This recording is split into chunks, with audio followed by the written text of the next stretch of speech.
Good morning students. তো আজকে আমি কম্পিউটার নেটওয়ার্কিং এর নেক্সট পার্ট যেটা সুইচিং টেকনিক শেখাচ্ছি তোমাদের।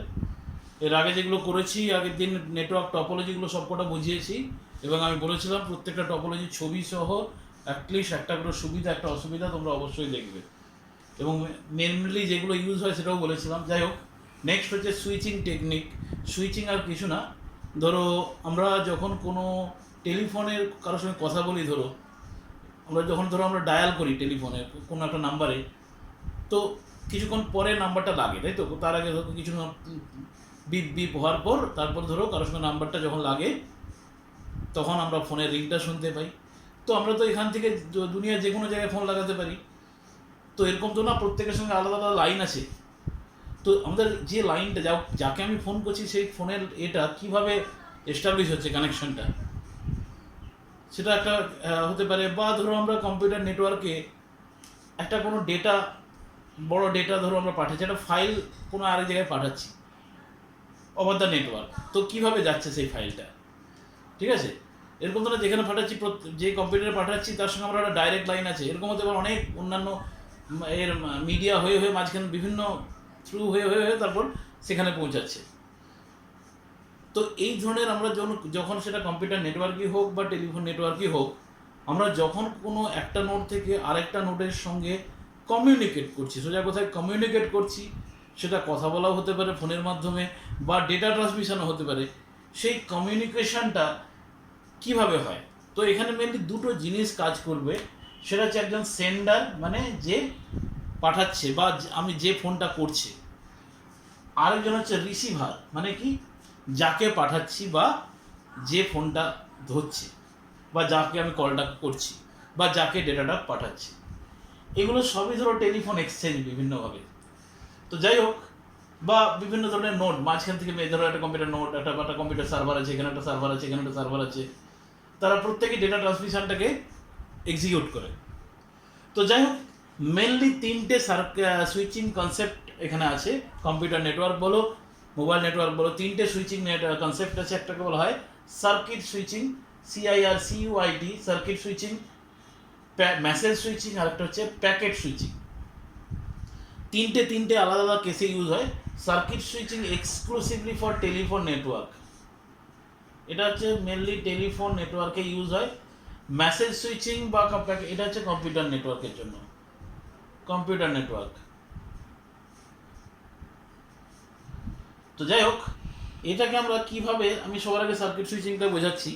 সার্কিট সুইচিং কিভাবে হয়, তো সিম্পল কনসেপ্ট। আমরা ধরো যখন কাউকে ফোন লাগাই, তাহলে এই সেন্টার মানে এই ধরো ফোনটা লাগাচ্ছি, তো তো ধরো আমরা এখান থেকে শিলিগুড়ি থেকে সাপোজ দিল্লিতে কোনো একজনকে কল করছি, তাহলে আমরা আমাদের যে টেলিফোন এক্সচেঞ্জ এখানে শিলিগুড়িতে থাকবে, আমরা সেই নাম্বারটাকে ওইখানে শিলিগুড়ি এক্সচেঞ্জে গেল, হতে পারে সেখান থেকে অনেক রুটভাবে অনেক ভায়া হয়ে কিন্তু দিল্লিতে পৌঁছতে পারে। এটা ধরো দিল্লি টেলিফোন এক্সচেঞ্জ।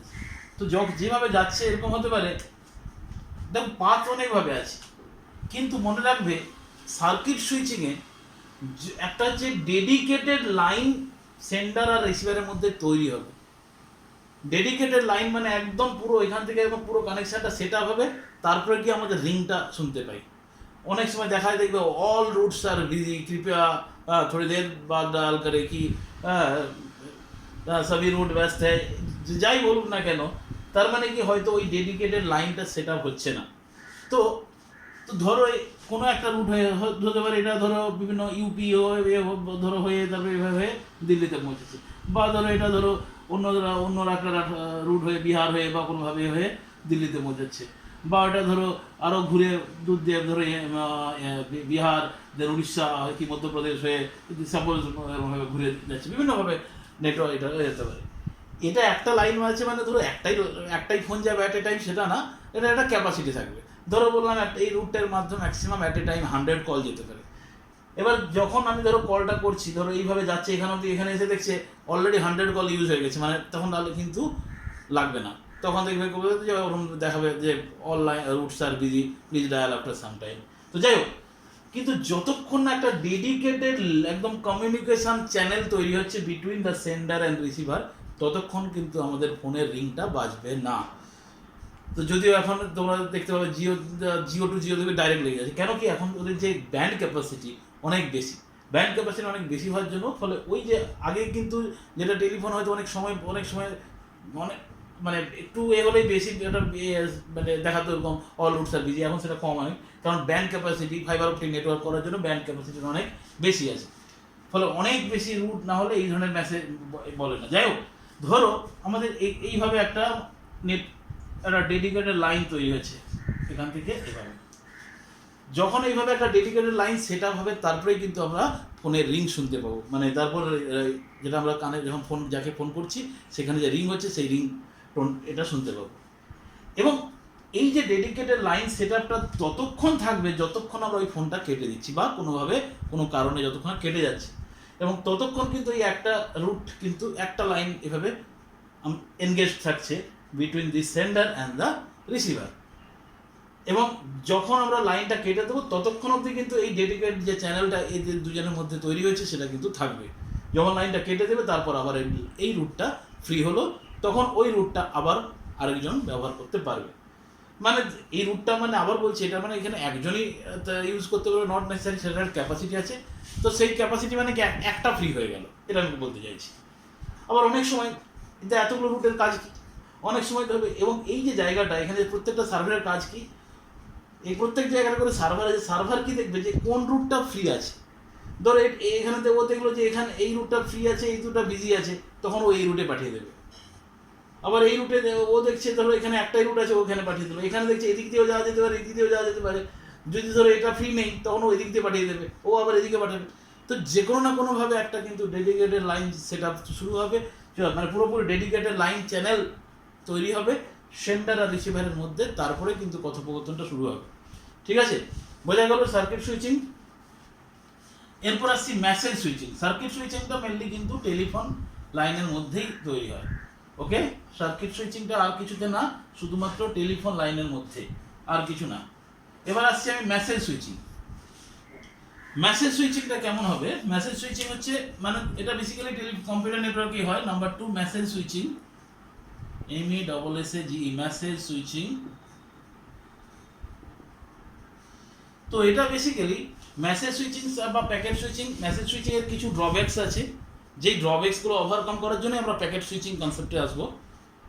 সেই ড্রব্যাকসটা তোমরা নিজেরাই বুঝতে পারবে। দেখো, মেসেজ সুইচিং হচ্ছে আমি ধরো একটা 100 MBর কোনো ডেটা এই সেন্ডার এখানে রিসিভারকে পাঠাচ্ছি, ঠিক আছে? 100 MBর একটা ডেটা সেন্ডার থেকে রিসিভারে যাবে, সেটা কোনো একটা কম্পিউটার নেটওয়ার্ক, সেটা যে কোনো একটা ধরো শিলিগুড়ি থেকে এসে দিল্লি, আমি জাস্ট ফর এক্সাম্পল, যে কোনোভাবে যেতে পারে, কোনো একটা লোকেশন থেকে আর একটা লোকেশানে, একটা নেটওয়ার্কের একটা কম্পিউটার থেকে আর একটা লোকেশন আর একটা কম্পিউটারে যাচ্ছে ডেটাটা। এখানে বিভিন্ন ধরনের সার্ভার আছে যারা ওই ডেটাটাকে, বা রাউটার আছে যারা ওই ডেটাটাকে ঠিকমতো রুট অনুযায়ী পাঠিয়ে দিচ্ছে। মেসেজ সুইচিংয়ে কী হয়, গোটা মেসেজটা মানে ধরো 100 MBর একটা মেসেজ, তো সবার আগে এই সার্ভারে এলো, পুরো মেসেজটা কিন্তু একসঙ্গেই যাবে। ধরো এই সার্ভারে ফ্রি আছে 70 MB, মানে কি ও ম্যাক্সিমাম 70 MB অবধি ডেটা পাঠাতে পারবে, কিন্তু যে মেসেজটা পাঠাচ্ছি আমরা সেটা সাইজ কত 100 MB, তাহলে ওটাকে এটা এদিক দিয়ে যাচ্ছে না, কারণ কি ওটা অলরেডি অকুপাইড আছে। ধরো সেকেন্ড অল্টারনেটিভ রুটটা দেখবে, এইগুলো সবই সার্ভার রাউটার যারা শুধু এটা দেখবে, ঠিক পাথটাকে ঠিক করে দেবে যে কোন পাথে যাবে। ধরো দেখলো এটাতে 120 MB ফাঁকা আছে, তখন ওইখানে পাঠিয়ে দিল। যদি এটাতে না থাকে তখন 3 নম্বরটা দেখবে, যদি 3টে বিজি থাকে তখন ওটা ওয়েট করবে মানে কি, কারণ এগুলো তো এনগেজ আছে, অন্য কেউ ধরো মেসেজ পাঠাচ্ছে, ওয়েট করবে। যখন ফ্রি হলো ফার্স্ট যেটা ফ্রি হবে, ধরো 100 MB নিয়ে যাওয়ার মতো ব্যবস্থা থাকবে। ধরো যখন ধরো একটা সময় এখান থেকে এখানে এসেছিলো, তারপর সেখান থেকে এটা এখানে এলো, এখানে আসার পর এখানে ধরো এবার একটা জিনিস, এখানে পুরোটা পৌঁছানোর পর কিন্তু তারপর এখান থেকে ওই ডেটাটা ডিলিট হবে। আগে এখানে একটা কপি রাখবে, এখানে যখন পুরোটা ধরো এখানে দেখলো এই রুটটা ফ্রি আছে, এই রুটে পাঠাচ্ছে, যতক্ষণ না পুরো ফাইলটা এখানে এসে পৌঁছাচ্ছে ততক্ষণ এখানে একটা ওর কপি রাখবে। যখন এ বললো হ্যাঁ পুরো ফাইলটা একদম ঠিক মতোভাবে আমি পেয়ে গেছি, অ্যাকনলেজড হলো, তখন ওই ফাইলটা আবার অটোমেটিক্যালি সেটা কপিটা ডিলিট হয়ে গেল, কারণ ওটা আর লাগবে না। ও আবার দেখবে এখানে যে কোনটা ফ্রি আছে, দেখলো এদিকটা ফ্রি আছে কি এদিকটা ফ্রি আছে, যেটা যদি দুটোই ফ্রি থাকে বা যেটা বেশি ফ্রি থাকবে বা যেটাতে তাড়াতাড়ি পৌঁছাবে, ধরো এটা শর্টেস্ট রুট, তারপরে ধর এদিকে পাঠিয়ে দিল। প্রতি ক্ষেত্রে পাঠানোর সময় কিন্তু ওর কাছে একটা কপি থাকবে, যখন পুরো ফাইলটা এখানে পৌঁছালো তখন গিয়ে ও এর কপিটাকে ডিলিট করলো। কিন্তু ওই জাস্ট যেটা বললাম 100 MB তো 100 MB পৌঁছাচ্ছে, 100 MB পৌঁছাচ্ছে। ধরো এরকম এখানে 100 MB পৌঁছালো, এই অবধি সব ঠিকঠাক এলো। এখানে এসে দেখা গেল কি, এখানে যে 6 নম্বরে যে নোটে পাঠানোর পর দেখা গেল ওই 100 MB যেটা 5 নম্বর নোট পাঠিয়েছিল 6 নম্বরে, এখানে এসে দেখা গেল ওটা 9 MB পৌঁছেছে, 10 MB কোনো কারণে ডেটা নষ্ট হয়ে গেছে, করাপ্ট হয়ে গেছে। তাহলে কিন্তু এর কাছে এখনো কপিটা ধরো আছে, ধরে নাও। যখন 6 নম্বর বলবে না আমি ঠিকমতো মেসেজ পুরোটা প্যাকেট ডেটা আমি পাইনি, ধরো বা কিছুটা করাপ্টেড আছে, তখন আবার ওই যে 9 MBও এসেছিল ওটাও বাদ হয়ে যাবে, আবার ও 5 নম্বর থেকে পুরো ডেটাটাকে আবার ঘুরে পাঠাবে। যতক্ষণ না প্রথম ফ্রেশ একটা কপি একদম প্রপারলি একদম ঠিক কপিটা এখানে রিসিভ হচ্ছে, ততক্ষণ অবধি কিন্তু তার আগের নোডে ওটা মেনটেন হবে। যেই মুহূর্তে ধরো পেয়ে গেল হ্যাঁ আমি পুরো প্যাকেটটা পেয়ে গেছি, তখন ও আবার ওই কপিটা ডিলিট করে দিল। এটা কোনো মানুষের কাজ না, এটা প্রত্যেকটা সার্ভার সিস্টেম সেভাবেই প্রোগ্রামিং করা থাকে। আবার এখান থেকে ধরো এই কোথায় পাঠাবে, এর তো একটাই রাস্তা, ধরো এদিকে পাঠিয়ে দিল। যখন ফ্রি হলো, যদি ফ্রি না থাকে তাহলে ওয়েট করবে, ফ্রি হলে এখানে পাঠিয়ে দিল। এরকম মতো এখানে পাঠাতে গিয়েও দেখা গেল যে আবার 100 MB পাঠিয়েছে, তখন কিছুটা ডেটা নষ্ট হয়েছে, তখন আবার ওকে কিন্তু আবার ঘুরে আবার এখানে পাঠাতে হবে। তাহলে এই যে রিপিটেড এই জিনিসগুলো করতেই হতে পারে। আবার এরকমও হতে পারে এখানে একটাই মাত্র রুট, এই যে 6 থেকে 8-এ যাওয়ার জন্য আর তো কোনো রুট নেই, একটাই রুট আছে। তো এরকম হতে পারে ওকে হয়তো 1 ঘন্টা ওয়েট করতে হলো, কেন কি অলরেডি ধরো এই রুটটা অন্য কেউ ইউজ করছে, অন্য কোনো ডেটা এখানে ট্রান্সফার হচ্ছে। তার মানে কি এই টোটাল প্রসেসটা কিন্তু প্রচণ্ডভাবে স্লো প্রসেস। কেন কি এত বড় একটা ফাইল নিয়ে যাচ্ছি আমরা, তো এতগুলো ফাইল নিয়ে যাওয়ার জন্য যতক্ষণ না আমি ওই প্রপার পুরোটা থাকছে আমাকে মানে পুরোটা যাওয়ার মতো রুট ক্যাপাসিটিওয়ালা এরকম পাচ্ছে, লাইনটা ফ্রি পাচ্ছে, ততক্ষণ অবধি কিন্তু ও পাঠাতে পারছে না, ওকে ওয়েট করতে হচ্ছে। তাহলে পুরো প্রসেসটা কিন্তু স্লো, এটা হচ্ছে মেন ড্রব্যাক। আরেকটা ড্রব্যাক হচ্ছে যে কোনো কারণে যদি কোথাও ফাইল ডিলিট হয়ে, মানে ধরো কোথাও যে 100 MB থেকে 90 MB পৌঁছালো, 10 MB ধরো কোনো কারণে করাপ্ট হলো, তাহলে আবার পুরো 100 MB ঘুরে আবার পুরোটাই পাঠাতে হচ্ছে। তাহলে প্রথমে যে 90 MB পাঠিয়েছিল সেটা তো বেকার হয়ে গেল। তাহলে নেটওয়ার্কটা ফালতু কারণে নেটওয়ার্ক লাইনটা কিন্তু ওই 90 MB ক্যারি করেছিল কিনা, যদিও সেটা আবার ঘুরে পুরোটাই আবার ক্যারি করতে হচ্ছে। তো এই জায়গাগুলো কিন্তু অনেক বেশি problematic in case of message switching. তারপরে ধরো এখানে যখন পৌঁছানোর পর ঠিক আছে, তারপর এখান থেকে যখন এখানে এলো, এখান থেকে 100 MB পাঠিয়ে দিল। এখানে রিসিভ করার পর ওই যে রিসিভার সেও দেখতে পারে যে না আমার 100 MB ঠিক মতো পৌঁছায়নি, ধরো আমি 95 MB 5 MB পৌঁছায়নি, কি আর মাঝখানে কোথাও কয়েকটা ক্যারেক্টার হয়তো কোনো কারণে করাপ্টেড হয়ে গেছে, তাহলে আবার 8 নম্বর নোট থেকে আবার এখানে কিন্তু ওটা পাঠাতে হবে। শুধু এই যা শুরু থেকে পাঠাতে হবে না, কারণ আগের নোটে সবসময় মানে যেখানে আমি পৌঁছাচ্ছি তার আগের নোটে ওটার একটা কপি থাকে। যদি ইন কেস দেখা যায় যে ঠিক মতো পৌঁছায়নি, তাহলে ওই আগের নোট থেকে ওই কপিটা আরেকটা কপি পাঠিয়ে দেওয়া হয়। যতক্ষণ না ফ্রেশ কপি পুরোপুরি এখানে পৌঁছাচ্ছে, ততক্ষণ কাছে ওর কাছে কিন্তু একটা ডুপ্লিকেট কপি থাকবে, পৌঁছে গেলে ওই ডুপ্লিকেট কপি অটোমেটিক্যালি ডিলিট হয়ে যাবে। তো এটাই হচ্ছে মেসেজ সুইচিংয়ের কনসেপ্ট। এর ড্রব্যাকস অনেক বেশি, অনেক স্লো, নেটওয়ার্ক বিনা কারণে অকুপাইড থাকতে পারে।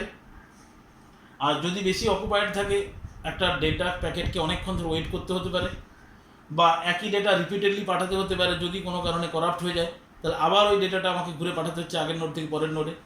ঠিক আছে, তাহলে টোটাল প্রসেস ডিলে অনেক যথেষ্ট প্রবলেমেটিক। নেটওয়ার্ক লাইন বেশি বিজি হয়ে যায় বেশি এই মানে রিপিটেড ট্রান্সমিশনের জন্য। সেই জন্য মেসেজ সুইচিং বেসিক্যালি আমরা সেভাবে ইউজ করি না।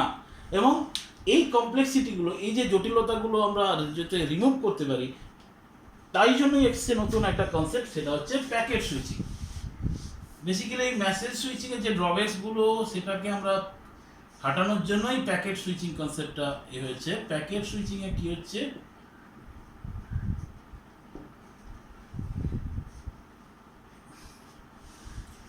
আমি আরো একটা তোমাদের সহজ গল্প বলছি।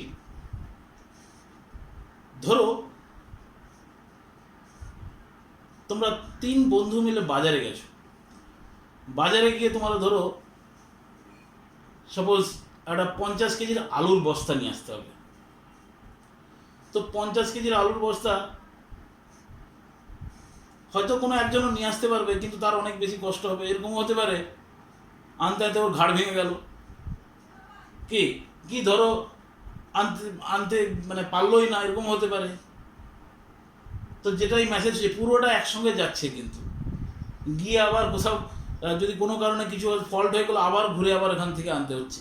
তো যাই হোক, যদি এবার সেই 50 কেজি আলুর বস্তা তোমরা ধরো 3 জন বন্ধু গিয়েছিলে, সেই 50 কেজিকে যদি আমি ধরো 14 কিলো করে ভাগ করে দিলাম, কি 13 কিলো আর লাস্টেরটা আছে 15 কিলো করে ভাগ করে দিলাম, 15 না ধরো 16 কিলো আর 17 কিলো এরকম 18 কিলো করে এরকম ভাগ করে দিলাম, সেক্ষেত্রে কিন্তু তোমরা 3 জনে মিলে খুব সহজভাবে ওই পুরো প্যাকেটটাকে বা পুরো বস্তাটাকে বাড়ি অবধি পৌঁছাতে পারবো। তো প্যাকেট সুইচিং কনসেপ্টটা কি হয় দেখো, আমি আবার নেটওয়ার্কটাকে ড্র করছি। প্যাকেট সুইচিং কনসেপ্ট, তাহলে এখানে সেন্ডার আছে যে পাঠাচ্ছে, এখান থেকে অনেকগুলো লাইন আছে, আমি বিভিন্নভাবে যেতে পারে, এখান থেকে এভাবেও যেতে পারে, এখান থেকে এভাবেও যেতে পারে, এখান থেকে এভাবেও যেতে পারে, বিভিন্নভাবে এগুলো ট্রাভেল করতে পারে। তো এই রিসিভার, ওকে, তাহলে এখান থেকে আমরা এটা এখানে পাঠাচ্ছি। তো প্যাকেট সুইচিং কনসেপ্টে কি হবে, আরও বিভিন্নভাবে হতে পারে, আমি আরও রুট থাকতে পারে, এখান থেকে এখানে থাকতে পারে, বিভিন্নভাবে থাকতে পারে, ওকে। তো যাই হোক, প্যাকেট সুইচিংয়ে কি হবে, যে 100 MB ডেটার আমি কথা বলছিলাম, ধরো এই 100 MB ডেটা একসঙ্গে না রেখে ধরো 10 MB করে 10টা প্যাকেটে আমি ভাগ করে দিলাম, 10 MB করে 10টা প্যাকেটে ভাগ করে দিলাম। প্রত্যেকটা প্যাকেটের ওপর আমি একটা সিরিয়াল নাম্বার দিয়ে দিলাম, কারণ ধরো আমার ধরো আমি একটা ফাইল পাঠাচ্ছি, তো সেটা পেজ, প্রথম পেজ, দ্বিতীয় পেজ এরকম থাকবে কিনা। ধরো প্রথম 10টা পেজ এক নম্বর প্যাকেট, পরের 10টা পেজ 2 নম্বর প্যাকেট, তারপরে 10টা পেজ 3 নম্বর প্যাকেট, এইভাবে আমরা 10টা ছোট টোটাল 100 MBর যে সাইজের ফাইলটা ছিল, 10 MB করে ধরো 10টা প্যাকেট, আমি জাস্ট একটা এক্সাম্পল দিচ্ছি। মানে বড় ফাইলটাকে আমরা ভেঙে ছোট টুকরো প্যাকেটে ভাঙবো, প্রত্যেকটা প্যাকেটকে আলাদা করে সিরিয়াল নাম্বার দেওয়া হবে, কিন্তু প্রত্যেকের আলটিমেট অ্যাড্রেস কোথায় যাবে না, যেখানে আমরা পাঠাচ্ছি, প্রত্যেকে আলাদা করে অ্যাড্রেস দেওয়া আছে। প্রত্যেকটা প্যাকেট 10টা প্যাকেট ইন্ডিভিজুয়ালি যে যার নিজের মতো করে, কেউ ধরো 2টো প্যাকেট এদিক দিয়ে গেল, 2টো প্যাকেট এখান থেকে গেল, বাকি ধরো এখানে 2টো প্যাকেট যাওয়ার মতো ফাঁকা ছিল, তাহলে 2টো প্যাকেট এদিকে চলে গেছে, এখানেও 2টো প্যাকেট যাওয়ার মতো ফ্রি ছিল, এখান থেকে 2টো প্যাকেট চলে গেছে, আর এখানে ধরো 6টা প্যাকেট যাওয়ার মতো রাস্তা আছে, এখান থেকে 6টা প্যাকেট চলে গেছে। কিন্তু একসঙ্গে ধরো 100 MB হলে এখানে কিন্তু ওটা টোটালটাকে ওয়েট করতে হতো, কেন কি 100 MB যাওয়ার মতো ধরো 3টে রুটি বিজি ছিল, কিন্তু ছোট ভেঙে দেওয়ার জন্য ধরো এদিক দিয়ে 20 MB চলে গেলো, এদিক দিয়ে 20 MB, এদিক দিয়ে 60 MB চলে গেল, ঠিক আছে। তাহলে আলটিমেটলি কিন্তু এখানে কিন্তু কাউকে ওয়েট করতে হচ্ছে না, যেহেতু ছোট প্যাকেটে ভেঙে যাচ্ছে, যেই রুটে যতটুকু ফাঁকা আছে ততটুকু রুট ইউটিলাইজ করে ততটুকু ফাইল ওদিকে দিয়ে চলে যাচ্ছে। আবার ধরো এখানে যে 6টা প্যাকেট এসেছিল, সেখান থেকে এখানে ধরো 2টো চলে গেলো, এই দিক দিয়ে 4টা চলে গেলো, আবার এখানে ধরো 2টো এদিকে চলে গেলো, এখান থেকে 2টো ধরো এদিক দিয়ে চলে যাচ্ছে। এভাবে যে যার নিজের মতো করে, কেউ 2টো এদিক দিয়ে গেলো, কেউ বা একটা এদিক দিয়ে গেলো, এভাবে নিজের মতো করে যে যার, মানে সোজা কথায় ধরো যে 10টা প্যাকেটকে অ্যাড্রেস দিয়ে দেওয়া আছে, 10টা প্যাকেট নিজেদের মতো করে পরপর বিভিন্ন যেদিকে ফাঁকা রুট আছে সেইভাবে আস্তে আস্তে করে সেন্ডারে গিয়ে, রিসিভারের কাছে গিয়ে পৌঁছালো, যার কাছে যাওয়ার কথা সেখানে পৌঁছে গেল। পৌঁছানোর পর ও কী করবে, প্যাকেটগুলো সিরিয়াল নাম্বার আছে, সিরিয়াল নাম্বার ধরে আবার ম্যাচ করিয়ে নিল, পরপর আবার জয়েন করে দিল, 1 নম্বরের পর 2 নম্বর, 2 নম্বর 3 নম্বর, এরকমও হতে পারে। ধরো প্যাকেট জয়েন করতে যে রিসিভার যেখানে পাঠানো হয়েছে সে দেখলো ওই 7 নম্বর প্যাকেটটা তো আসেনি, তখন আবার দেখবে 7 নম্বর প্যাকেটে বলে 7 নম্বর প্যাকেট আসেনি, ধরো 7 নম্বর প্যাকেটটা এদিক দিয়ে যাচ্ছিল, তাহলে এখানে নিশ্চয়ই 7 নম্বর প্যাকেট এখানে আছে বা এখানে থাকবে, কারণ এখানে যখন সবকটা প্যাকেট না ধরে 7 নম্বর প্যাকেট যদি এখানে না পৌঁছে, তাহলে নিশ্চয়ই এখানে থাকবে, তাহলে এখানে বললো এখান থেকে ওই 7 নম্বর প্যাকেটটা আবার এখান থেকে এখানে চলে গেল। তাহলে আগে যেটা কি হচ্ছিল, যদি কোনো একটা ধরো কিছুটা পার্ট আসেনি, ধরো বললাম পুরো 100 MBকে আবার ঘুরে তার আগের নোট থেকে এখানে পাঠাতে হচ্ছিল, এখানে কিন্তু সেটা হচ্ছে না। আমাদের ধরো 10 MBর একটা প্যাকেট আসেনি, তাহলে ওই শুধু 10 MBটা এখান থেকে আবার এখানে ঘুরে আবার রিপিট করে পাঠাবে। পুরোটা আমাকে পাঠাতে হচ্ছে না, বাকিগুলো যেহেতু ঠিকমতো বাকি 9টা প্যাকেট ঠিকমতো পৌঁছে গেছে, শুধু যেই প্যাকেটটা আমি ঠিকমতো পাইনি সেই প্যাকেটটা আবার ঘুরে এখান থেকে এখানে আসবে। যেটা আগে মেসেজ সুইচিংয়ের ক্ষেত্রে যদি ধরো 100 MBর মধ্যে ধরো বললাম 2 MBও ঠিক মতো যায়নি কোনো কারণে করার আছে, তাহলে পুরো 100 MB আবার আগের নোট থেকে যেখান থেকে ও পাঠিয়েছে ওখান থেকে আসতে হতো। সুতরাং এখানে কিন্তু প্রসেসটা অনেক বেশি সিঙ্ক্রোনাইজড এবং অনেক দ্রুত হবে, ফাস্ট, প্রসেসটা অনেক ফাস্ট, এবং নেটওয়ার্কের রুটগুলোর প্রপার ইউটিলাইজেশন হবে। আগের প্রবলেম কী ছিল, ধরো কোথাও 20 MB ফাঁকা আছে, কোথাও 30 MB ফাঁকা আছে, আর একটা তো ধরো 70 MB ফাঁকা ছিল, 100 MB, তাহলে আমরা কোনোটা দিয়ে নিয়ে যেতে পারছিলাম না, তাই কি না? কিন্তু যখনই সেটাকে আমি 10 করে এবং ভেঙে দিচ্ছি, তাহলে যেখান থেকে 20 MB ফাঁকা আছে সেখানে 2টো প্যাকেট চলে গেল, যেখানে 30 MB ফাঁকা আছে সেখানে ধরো 3টে প্যাকেট চলে গেল, যেখানে 70 MB ফাঁকা আছে সেখানে বাকি 50টা প্যাকেট চলে গেল। যেটা 100 MB একটা প্যাকেট থাকলে কোনোটা দিয়েই যেতে পারতো না, তাকে ওয়েট করতে হতো। তাহলে সুতরাং প্যাকেট সুইচিংয়ে প্রসেসটা অনেক স্লো, নেটওয়ার্ক লাইনগুলোর প্রপার ইউটিলাইজেশন হচ্ছে, মানে কেউ ফাঁকা পড়ে থাকছে না, ফাঁকা থাকছে যারা কম, যতটুকু ফাঁকা থাকছে ততটুকুকে আমরা ইউটিলাইজ করছি। এবং অবভিয়াসলি কারণে আবার ধরো রিপিট করতে হয়, যখন কোনো কারণে একটা প্যাকেট বা একটা ডেটার কিছুটা পার্ট ধরো করাপ্ট হয়ে যাচ্ছে, তাহলে তার আগের নোট থেকে পুরো 100 MB এখানে পাঠাতে হচ্ছিল মেসেজ সুইচিংয়ে, যেখানে প্যাকেট সুইচিংয়ের ক্ষেত্রে যতটুকু নষ্ট হয়েছে শুধু ওই প্যাকেটটা আমার ঘুরে আগের নোট থেকে রিসিভারের কাছে পৌঁছাচ্ছে। সুতরাং এখানে কিন্তু যে রিপিটেড ডেটা পাঠানোর মানে বিনামিনির কারণে বা ফালতু কারণে নেটওয়ার্কটাকে আমরা অকুপাই করে রাখছি, মানে কি, যে ডেটাটা অলরেডি একবার পৌঁছে গেছে তাকে আবার ঘুরে আমাকে পাঠাতে হচ্ছে, যেটা প্যাকেট সুইচিংয়ে হবে না, কিন্তু সেটা মেসেজ সুইচিংয়েই ইউজ হচ্ছে। তো যাই হোক, এখান থেকে যেটা তোমাদের পড়তে লাগবে, এই তিনটের মধ্যে একটা দেখবে তুলনামূলক টেবিল আছে, যে কোনো বই তোমরা ফলো করো না কেন, circuit switching, packet switching, message switching জিনিসের গল্পটা আশা করি বুঝতে পেরেছো, ছবি সহ আমি বোঝানোর চেষ্টা করলাম। এই গল্পটাই ওখানে পয়েন্ট করে একটা কম্পারিজন টেবিল আছে, তোমরা বাস এই কম্পারিজন টেবিলটা পড়বে, যদি এই ছবিটা দিয়ে কিছু ক্যারেক্টারিস্টিক্স বা ওটার যে এটা ডিসক্রিপশনটা একটু যদি পড়ো খুব ভালো হয়। আর অন্তত তোমরা ওখানে যে এটা আছে কম্পারিজনটা, তুলনামূলক যে টেবিলটা আছে তিনটের মধ্যে, সেই টেবিলটা অবশ্যই পড়বে। যদি নর্মাল কোনো একটা ধরো একটা শর্ট নোট টাইপের এসছে বা ডেসক্রাইব প্যাকেট সুইচিং, তো তোমরা তখন জাস্ট ছবিটা একটু দেখে রাখবে, ওই পয়েন্টগুলোকে বাস নিজের মতো করে লিখবে, বা কীভাবে কাজ করছে সেটা যদি বুঝে থাকো সেটাকে নিজের মতো করে লিখো, তাতেই হবে। ঠিক আছে, এই সুইচিং তিনটে অবশ্যই কিন্তু পড়বে, এগুলো পরীক্ষায় আসে।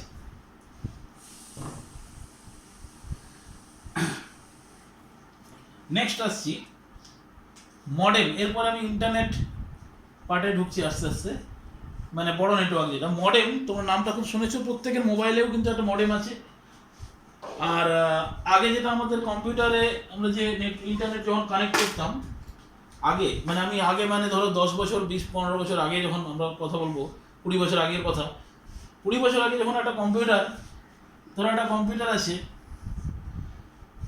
তো তখন কিন্তু এই ওয়াইফাই বলো বা আমরা যে মোবাইল ইন্টারনেট এত কিছুই ছিল না বললে চলে। তখন শুধুমাত্র বেসিক্যালি লিমিটেড কয়েকটা তারা ইন্টারনেট সার্ভিস প্রোভাইড করতো। ধরো আমরা মেনলি ইন্টারনেট সার্ভিসটা প্রোভাইড করা হতো পিওরলি টেলিফোন কেবলের মাধ্যমে। ধরো কারো বাড়িতে টেলিফোন লাইন আছে, হ্যাঁ টেলিফোন লাইন আছে, এটা টেলিফোন লাইন,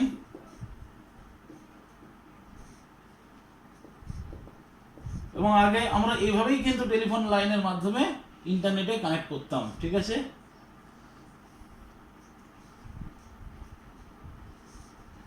তো সেই টেলিফোন লাইনের মাধ্যমে আমরা কম্পিউটারের সঙ্গে ইন্টারনেট কানেক্ট করতাম। ওকে, যে কোনো টেলিফোন লাইনের মাধ্যমে ইন্টারনেট কানেক্ট হতো, এবং এখনও তাই। টেলিফোন সেটা আমার মোবাইল নেটওয়ার্কের জন্য, সেটা একটা টেলিফোন লাইন নেটওয়ার্ক, তার মধ্যে আমরা ইন্টারনেটটাকে ইউজ করছি থ্রু স্যাটেলাইট। তো আগে যেটা ডায়াল আপ নেটওয়ার্ক হতো টেলিফোন লাইনে, মানে সে বিএসএনএল যে টেলিফোন থাকতো, সে ডায়াল করা টেলিফোন, আমি বেশ 20 বছর আগেকার গল্প বলছি, তখন কিন্তু আমরা যথেষ্ট ইন্টারনেট ইউজ করাটাও যথেষ্ট কস্টলি হতো এবং অনেক স্লো হতো। এখন যেখানে আমরা 4G 3G নেটওয়ার্ক, অনেক হাই স্পিড ইন্টারনেট পাচ্ছি, তখন কিন্তু এই ধরনের হাই স্পিড নেটওয়ার্ক পাওয়াটা সেভাবে পাওয়া যেত না, ডায়াল আপ নেটওয়ার্ক। আর হাই স্পিড নেটওয়ার্ক নিতে গেলে তার অনেক ব্রডব্যান্ড নেটওয়ার্ক নিতে হতো, তার অনেক কস্টলি ব্যাপার ছিল। সেটা আমাদের ডোমেস্টিক পারপাসের জন্য ছিল না, বা কোনো সিঙ্গেল ইউজার বাড়ির জন্য ছিল না, যে পাওয়া যেত এবং সেটা কস্টলি হতো। ঠিক আছে, তো যাই হোক, প্রবলেমটা কোথায়? আমি মডেম যে পার্টটাতে আসছি গল্প বলার জন্য, মডেমটার কাজটা কি? অ্যাকচুয়ালি দেখো, টেলিফোন নেটওয়ার্ক এটা শুধুমাত্র অ্যানালগ সিগন্যাল ক্যারি করে, কিন্তু শুধুমাত্র অ্যানালগ সিগন্যাল, এরা কিন্তু কখনোই ডিজিটাল সিগন্যাল ক্যারি করতে পারে না। কিন্তু কম্পিউটার কি প্রডিউস করে বলো তো? শুধুমাত্র ডিজিটাল সিগন্যাল। আমি আগেও বলেছি, কম্পিউটার একটা ডিজিটাল ডিভাইস, যেটা সমস্ত কিছু তার কমিউনিকেশন শুধুমাত্র 0-1-এর মাধ্যমে, এভরি ডেটা সমস্ত কিছু তৈরি স্টোর থাকছে 0-1-এর মাধ্যমে, যেটা বাইনারি এর মাধ্যমে। কিন্তু অ্যানালগ সিগন্যাল কোনটা বলো তো? যেটা সাউন্ড ওয়েভের মাধ্যমে যেটা হয় সেটা হচ্ছে অ্যানালগ সিগন্যাল। সাউন্ড ওয়েভ বলো বা বিভিন্ন ধরনের ওয়েভ, অ্যানালগ সিগন্যাল, যেটা কিন্তু ডিজিটাল সিগন্যালকে বুঝতে পারে না বা ডিজিটাল সিগন্যাল ক্যারি করতেও পারে না। তাহলে সমস্যাটা কি হচ্ছে? এই যে কম্পিউটার থেকে যেটা যাচ্ছে সেটা কি যাচ্ছে? Digital signal. Analog signal telephone লাইনের মাধ্যমে আমরা ইন্টারনেটের মাধ্যমে যাকে পাঠাচ্ছি, ধরো এখান থেকে আমি এখানে পাঠাচ্ছি, কিন্তু সমস্যাটা যে ডিজিটাল সিগন্যাল তো analog signal telephone line carry করতে পারবে না, ও শুধু অ্যানালগ সিগন্যাল ক্যারি করবে। তাহলে এইখানে এমন কোনো ডিভাইস থাকবে যে ডিভাইসের কাজ কি হবে না, ডিজিটাল থেকে ডিজিটাল টু অ্যানালগে কনভার্ট করে দেবে, ডিজিটাল সিগন্যালটাকে অ্যানালগ সিগন্যালে কনভার্ট করবে। ঠিক আছে, তাহলে যদি যেই মাত্র ডিজিটাল সিগন্যালটাকে কম্পিউটার থেকে যাচ্ছে, যেহেতু টেলিফোন লাইন ওটাকে ক্যারি করতে পারবে না, তাই ডিজিটাল সিগন্যালটাকে অ্যানালগ সিগন্যালে কনভার্ট করে দিল। মানে যে তার সমতুল্য, এটা একটা ডিজিটাল সিগন্যাল ছিল, তার সমতুল্য অ্যানালগ সিগন্যালে কনভার্ট হয়ে গেল। এখন কিন্তু যে অ্যানালগ সিগন্যাল কনভার্ট হয়ে গেছে সেটা কিন্তু ডেলিভারির মাধ্যমে এই অবধি পৌঁছে গেল, ধরো এখানে পৌঁছে গেছে। তো এতক্ষণ টেলিফোন লাইনের মাধ্যমে এসছে, কোনো ব্যাপার না, অ্যানালগ সিগন্যাল হয়ে এসছে। আবার টেলিফোন লাইন থেকে যখন আরেকটা কম্পিউটারে যাবে, কম্পিউটার তো ওই অ্যানালগ সিগন্যাল বুঝবে না, কম্পিউটার কি বুঝবে? শুধুমাত্র ডিজিটাল সিগন্যাল। তাহলে এখানেও এরকম একটা ডিভাইস রাখবে যে কি করবে, যে ওই অ্যানালগ সিগন্যালটাকে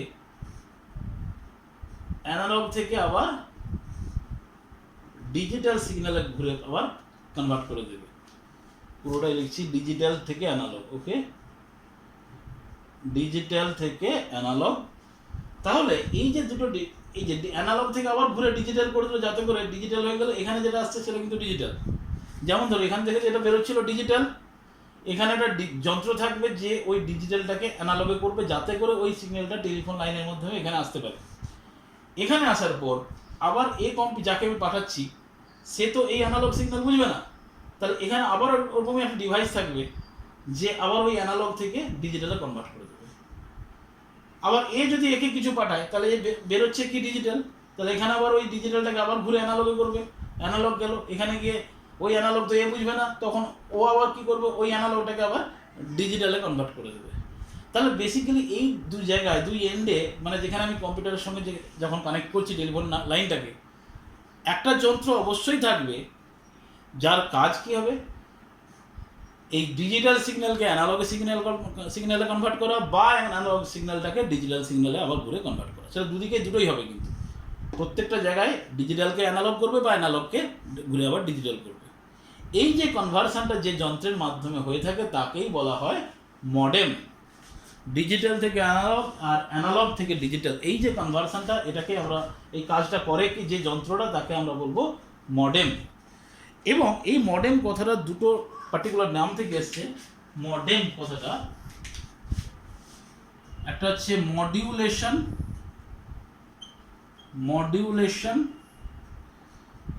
আর একটা হচ্ছে ডিমডিউলেশন।